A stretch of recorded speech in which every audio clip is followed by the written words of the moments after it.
수학을 바꿔서 너의 수준에 맞춰줄게. 불가능합니다. 이것을 아이가 받아들일 수 있도록 하고 아이의 변화를 이끌어야 돼요. 안녕하세요, 반갑습니다. 조작가입니다. 오늘은 지난번에 출연해 주셔서 우리 아이들의 초등, 중등 수학 공부에 대한 굉장히 깊은 인사이트를 나눠주시면서 사이다를 선사해 주셨던 분인데요. 미적분 초등도 풀 만큼 쉽게 가르쳐 주마라는 신간으로 다시 찾아오신 수학통역사 조한호 수학연구소의 조한호 소장님입니다. 저희 시청자분들께 인사 한번 부탁드릴게요. 안녕하세요. 수학통역사 조한호입니다. 수학을 잘하는 데 필요한 관점들을 잘 내놓고 가겠습니다. 네, 그래서 지난번 영상에서는 이제 초등 때 어떻게 수학을 좀 공부해야 하는지, 중점적으로 뭘 학습하면 좋을지에 대해서 얘기를 나눠주셨었어요. 그래서 오늘은 조금 더 단계를 올려서 이제 초등부터 고등까지 이 수학 전반에서 가장 중요한 이야기를 좀 다뤄보려고 하는데, 먼저 첫 질문 드리면 스스로를 수학 통역사라고 네이밍을 하셨습니다. 그래서 그 의미는 제가 이제 곰곰이 생각을 해봤어요. 근데 첫 번째, 수학은 통역이 필요한 언어다. 두 번째, 학생들이 그 언어를 잘 이해하지 못하기 때문에 아이들이 수학 공부를 하는 데 있어서 늘 이게 문제가 생긴다. 이런 의미가 아닐까 싶었는데, 제가 좀 이 수학 통역사라는 이름을 지으신 의도 제대로 해석한 게 맞나요? 일단 좋은 질문 고맙습니다. 아무도 수학 통역사입니다 그러면은 그런가 보다 하고 마는데 말씀하신 것처럼 맞습니다. 수학을 언어로 보는 입장이고요. 뭔가 통역한다라고 하니까 뭔가 불통이 있는 거죠. 불통을 통하게 해준다라는 의미인 거고, 언어로서의 그 의사소통 능력들이 안 된다면 이 언어가 아니죠. 그러면 지금 많은 사람들이 그러는 거죠. 예를 들어서 이런 거 있잖아요. 국어 책을 읽을 때 어려운 책을 어린애가 막 읽었어. 그 한글을 읽은 건지 무슨 뜻인지 모르잖아요. 수학도 그런 일이 벌어지는 거예요.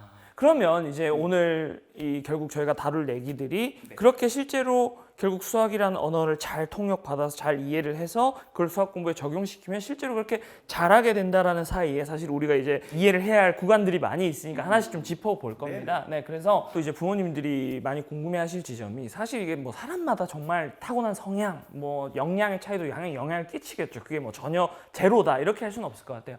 그럼에도 불구하고 선생님이 생각하시기에 이제 공부를 해 나가는 일종의 방식, 어떤 태도, 전략, 이런 후천적인 것들에 있어서 수학을 정말 좀 쭉쭉 잘해 나가는 아이들의 특징, 그리고 반대로 이런 것들이 잘 안 갖춰져서 수학이 좀 어렵다고 느껴지고 좀 벽에 막히는 아이들의 특징, 좀 각각 좀 꼽아주신다면 어떤 게 있을까요? 제가 그 질문에 대해서 그대로 대답하기보다는 조금 더 바꿀게요. 왜냐면 아이의 성향에 맞춰서 뭔가 나는 반복을 싫어해, 나는 뭔가를 좀 기피해, 뭐 이런 각각의 성향들에 맞춰서 공부를 할 수는 있어요. 근데 이 방법으로 가게 되면 최종적으로는 혼동을 겪을 거예요. 왜냐면 아이마다 굉장히 다양한 길들이 가고 내가 가야 될 길을 잃어요. 왜? 아이를 쳐다보고 아이한테 지금 맞춰주고 있잖아요. 그러니까 예를 들어서 저 같은 경우에는 이렇게 애들이 찾아오잖아요. 저한테 이제 공부를 잘하게 해주십시오 하고 딱 그럴 때 부모님들이 와서 제일 먼저 뭘 하냐면 이 아이는 어떤 아이라고 하는 성향을 자꾸 얘기하려고 그래요. 그러면 제가 하지 마세요.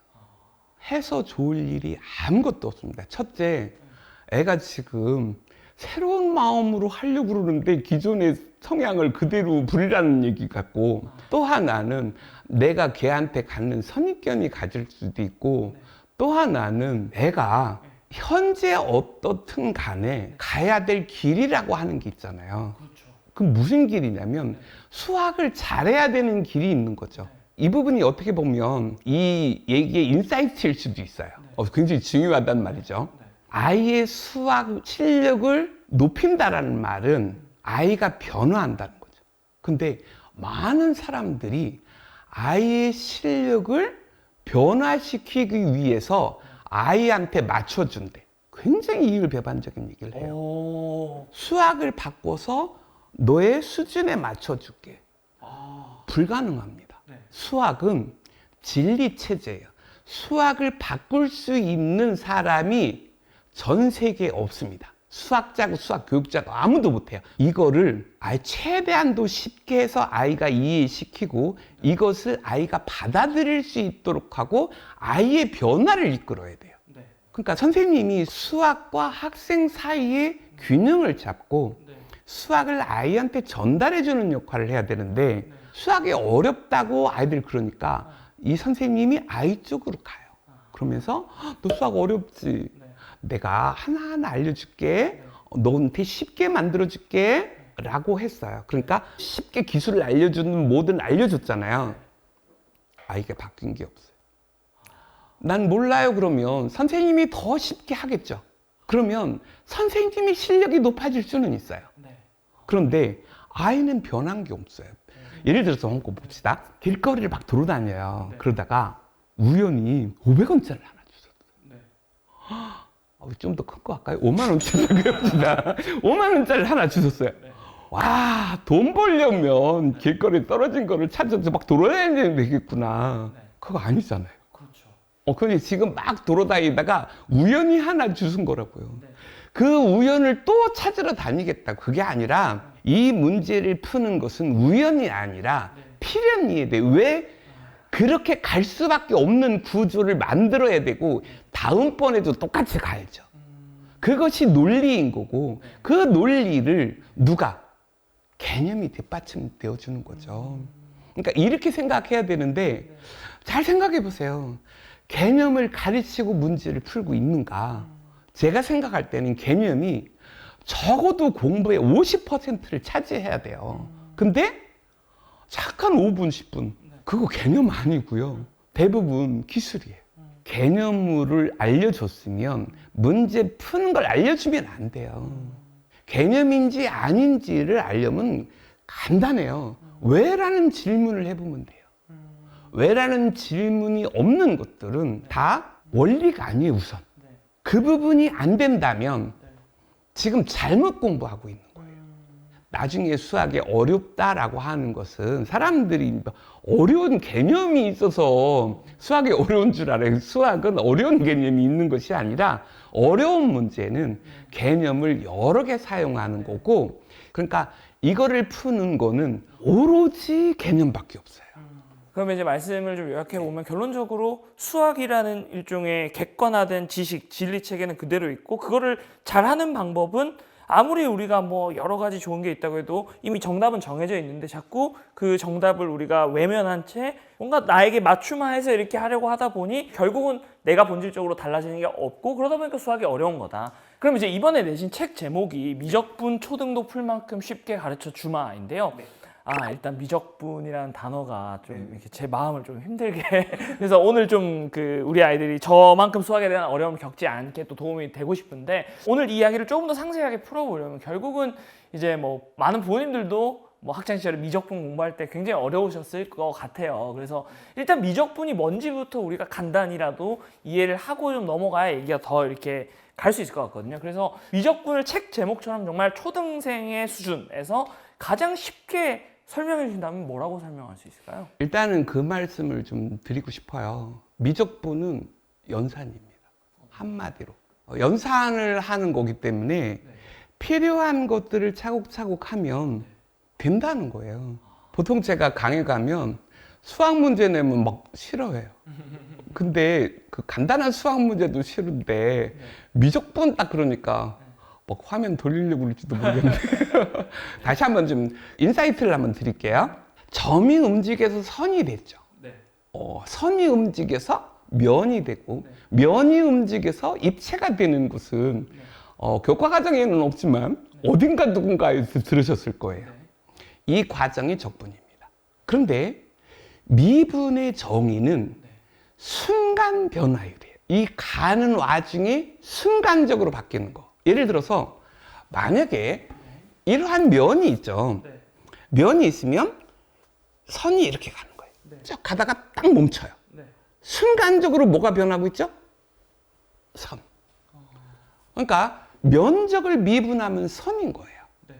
그럼 선을 미분하면 선이 쭉 가다가 또 멈추는 거죠. 그러면 뭐가 생기냐면 아무것도 없는 게 아니라 방향성만 남아요. 선을 미분하면 방향성인 거예요. 그것을 기울기고 순간 변화율이고 다른 표현들이지만 그게 되는 거죠. 선생님, 제가 말씀을 듣다가 굉장히 심오하고 어려운 내용이 좀 많아서 잠깐 노트를 좀 챙겨오도록 하겠습니다. 제가 쉽게 말씀 못 드려서 죄송합니다. 그 미분이 쓰이는 예를 하나만 좀 대볼게요. 예를 들어서 그 어떤 부모님들이 어떤 아이가 공부하는 모습을 딱 봐요. 그러고 나서 그 아이가 처음 보는 아이야. 근데 딱 보고 필이 올 거예요. 얘가 앞으로 공부 잘하겠다. 아, 얘는 좀 걱정이 된다. 라고 하는 거를 그 잠깐을 보고 판단이 되어지고 실제로도 맞을 확률이 높아요. 왜 그러냐면 얘 과거도 모르고 미래도 모르고 현재만 잠깐 봤잖아요. 아이의 기울기를 본 겁니다. 이게 맞아요.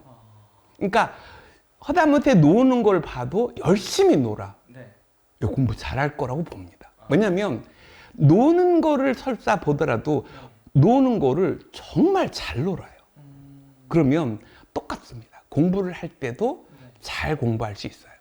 허다못해 그 주식의 그 그래프를 본다든지 아니면 뭔가 된다든지 하는 것들이 미분에 사용되어지는 것과 다르지 않아요.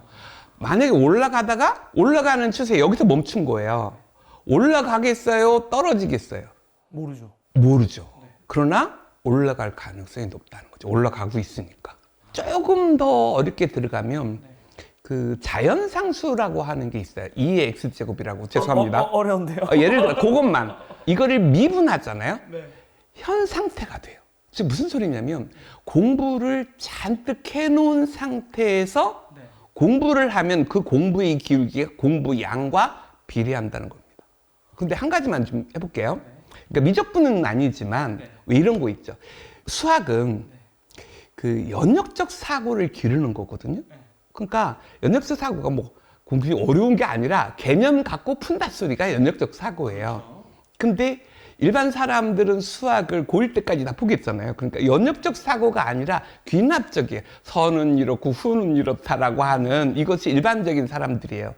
근데 아마 이제 기업 대표이시니까 아실 거예요. 어떤 직원이 사장님한테 가서 결제해 주세요. 그랬더니 사장님이 바빠. 한 줄로 얘기하면 안 돼?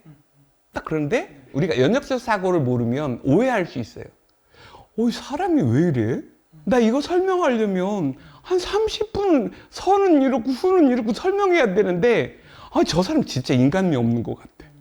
그게 아니잖아요.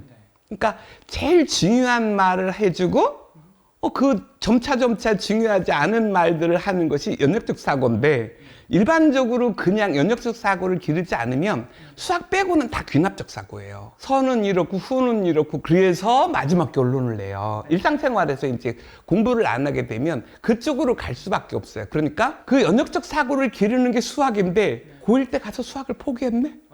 그러니까 수학에서 얻어야 되는 수학적 성질들을 못 배웠으니까 내가 알고 있는 범위 내 생각할 수밖에 없잖아요. 또 하나는 모든 수능 문제의 지문들 잘 보시면 거의 90% 이상이 첫 줄이 주제입니다. 그러니까 미괄식으로 다 들어봐야 마지막 뭐가 나오는 문장들은 거의 없어요.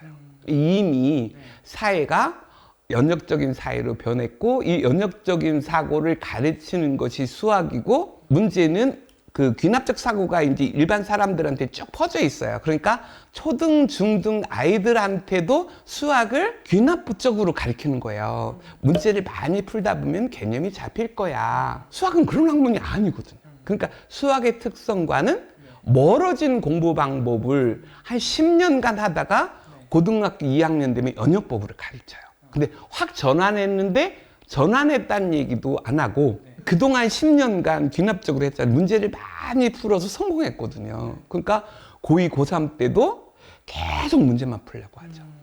개념 물어보면 알긴 아는데 설명할 수가 없네. 문제 줘봐. 그러면서 계속 문제만 풀려고 들어요. 근데 이것이 고2, 고3 때도 계속 그런다는 거죠. 그런데 그렇게 해서 잘하는 애가 없어요. 전교 1등 뭐 괴물 같은 애 있죠. 맨날 시험 보면 100점 맞는 애. 제가 잘 보세요. 정 2부로 줄줄줄 나오고요. 그걸로 다 풀고요. 사실은 굉장히 어려운 문제 나올 때도 걔네들 겁내지 않아요. 새로운 문제 나오면 어려울 거예요. 근데 걔네도 똑같죠. 근데 안 떠는 이유는 어떻게 나오든지 내가 알고 있는 개념으로 풀리는 문제일 거야라는 자신감이에요. 그러니까 이런 아이들이 공부하는 방법이 올바른 공부 방법인데 이렇게 하는 애는 어때요? 아주 특수한 케이스처럼 보이고 대다수의 귀납적으로 공부하는 사람들의 방법이 옳은 듯이 보이죠. 왜? 서로 다 공감이 가잖아요.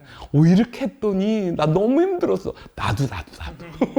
그러면 결론적으로 수학은 결론부터 얘기하고 거꾸로 가는 영역적 사고를 하는 과목이고 그 영역적 사고가 안 되기 때문에 결국 개념이 뭐다, 정의가 뭐다, 공리가 뭐다를 얘기하고 그걸 가지고 문제를 풀어야 되는데 자꾸 거꾸로 하고 있으니까 문제다. 말씀드리면서 두 가지가 궁금한데요. 첫 번째는 결국은 왜 이제 이번에 제목이 미적분 초등도 풀 만큼 쉽게 가르쳐주면 하니까 정말 많은 영역이나 개념들이 있을 텐데 왜 하필 미적분이고, 예를 들면 어떤 분도 그렇게 생각하실 수도 있잖아요. 아니, 이 제목 보면 고등 가서 배우면 되는데 왜 굳이 초등도 풀 만큼 쉽게 가르쳐줘야 돼? 이런 생각이 드실 수도 있고, 두 번째는 결국 선행이 답이었어? 라고 생각하시는 분들도 있을 것 같거든요. 이렇게 보면 제가 꼭 선행론자처럼 보이는데 저는 선행론자, 심화론자 그러면 심화론자에게 좀 가깝고 심화해가면서 선행을 얼마든지 가능하다라고 하는 쪽이니까 오해 없으셨으면 좋겠고요. 현실적으로 초등, 중등 넘어가서 심화를 하기보다는 선행 가서 미적분 하는 애들이 의외로 많아요. 근데 이 미적분이 개념을 차곡차곡 잡아가는 것이 아니라 막 가서 문제를 막 풀고 근데 막상 문제를 잘도 풀었는데 미적분을 모르는 상태. 이런 상태가 이제 지속이 되니까 차라리 미적분 알려주자. 미적분이 초등도 풀 만큼 하니까 니네 좀 공부해서 정확히 개념 좀 잡아라라는 의미가 외견상으로 있는 거고, 실제로 왜 그런 거 있잖아요. 저자가 갖고 있는 숨은 의도. 그거를 이제 처음 밝히는데 수학이 연역법의 학문인 거를 논의의 여지가 없어요. 그러니까 고등 2학년부터는 연역적으로 문제를 푸는데 문제는 아이들이 어렵다 보니까 귀납적으로 이제 문제를 풀다가 개념이 잡힌다라고 하면서 쭉 가요. 문제가 이제 발견이 안 돼서 끝까지 한 10여 년이 좀 힘들고 문제만 많이 푸는 일들이 벌어지더라. 제가 생각할 때는 어차피 개념들을 초등, 중등, 고1까지 쭉 가서 함수를 가고 최종적으로 미적분에 이르러요.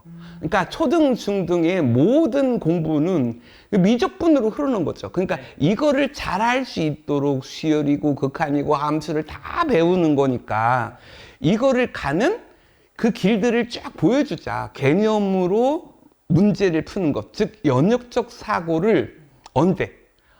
초등 고학년이나 중학교 3년간을 연역적으로 좀 해주자. 그러면 그 정말로 고등학교 2학년 가서야 비로소 연역적인 사고를 요구하는 다른 사람들보다 연역적 사고를 적어도 5, 6년은 먼저 하지 않겠나. 그러니까 미적분 자체가 아니라 사고하는 방식이 그렇게 되기를 바라는 속마음이 있습니다. 그러니까 이걸 하면서 진짜로 개념을 가지고 문제를 푸는 게 맞았어 라는 말을 이 책으로부터 얻었으면 너무 좋겠어요. 그러니까 두 가지네요. 결국은 이게 수학의 이런 피라미드 끝에는 어차피 미적분이 있고 얘를 하려면 다 쌓여야 되는데 일단 니네가 이걸 못하면 결국 이거를 못할 거니까 이것부터 제대로 차곡차곡 이렇게 쌓아 올릴 수 있게 구체적으로 가이드를 주시는 의도다.